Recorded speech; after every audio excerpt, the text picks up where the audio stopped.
തദ്ദേശ സ്വയംഭരണ തെരഞ്ഞെടുപ്പിൽ തനിച്ച് ബലപരീക്ഷണത്തിനൊരുങ്ങി പി.വി. അൻവർ. ഇരു മുന്നണികളോടും അടവു നയം സ്വീകരിച്ചു പഞ്ചായത്ത് തെരഞ്ഞെടുപ്പിൽ പരമാവധി നേട്ടമുണ്ടാക്കാനുള്ള നീക്കമാണ് തൃണമൂൽ കോൺഗ്രസ് നടത്തുന്നത്. വെള്ളിയാഴ്ച ചേരുന്ന സംസ്ഥാന സമിതിയിൽ ഭാവി പരിപാടികൾ തീരുമാനിക്കും. ഒറ്റയ്ക്ക് നിന്ന് മത്സരിച്ച് നിലമ്പൂരിൽ പി.വി. അൻവർ 20,000-ഓളം വോട്ട് നേടിയ ആത്മവിശ്വാസത്തിലാണ് തദ്ദേശ സ്വയംഭരണ തെരഞ്ഞെടുപ്പിൽ ഒറ്റയ്ക്ക് മത്സരിക്കാനുള്ള തൃണമൂൽ കോൺഗ്രസിന്റെ നീക്കം. സംസ്ഥാന വ്യാപകമായി പരമാവധി സീറ്റുകളിൽ മത്സരിക്കാനാണ് ശ്രമം.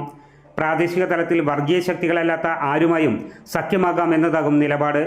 സംസ്ഥാന തലത്തിൽ പിണറായി സത്തിനെതിരെ പോരാട്ടം തുടരുന്നതിനോടൊപ്പം തിരിച്ചു സഹായം നൽകിയാൽ പഞ്ചായത്തുകളിൽ ആവശ്യമെങ്കിൽ ഇടതുമുന്നണിയുമായും കൂട്ടുചേരും. സമദൂരം അടവ് ഈ 22,000 ചില്ലാനം വാർഡുകളിലും പരമാവധി ആളുകളെ മത്സരിപ്പിച്ച് നമ്മളെന്താ പറയുക, ഒരു ബഹുജന അടിത്തറ കേരളത്തിലുണ്ടാക്കും.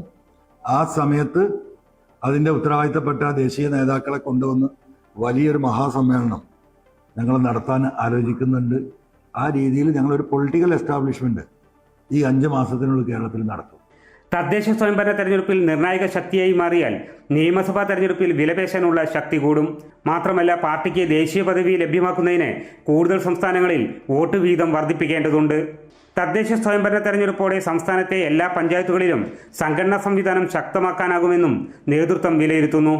വെള്ളിയാഴ്ച നടക്കുന്ന സംസ്ഥാന സമിതി യോഗത്തിൽ ഭാവി പരിപാടികളെക്കുറിച്ച് വ്യക്തമായ ധാരണയുണ്ടാക്കും. അമൃത ന്യൂസ്, മലപ്പുറം.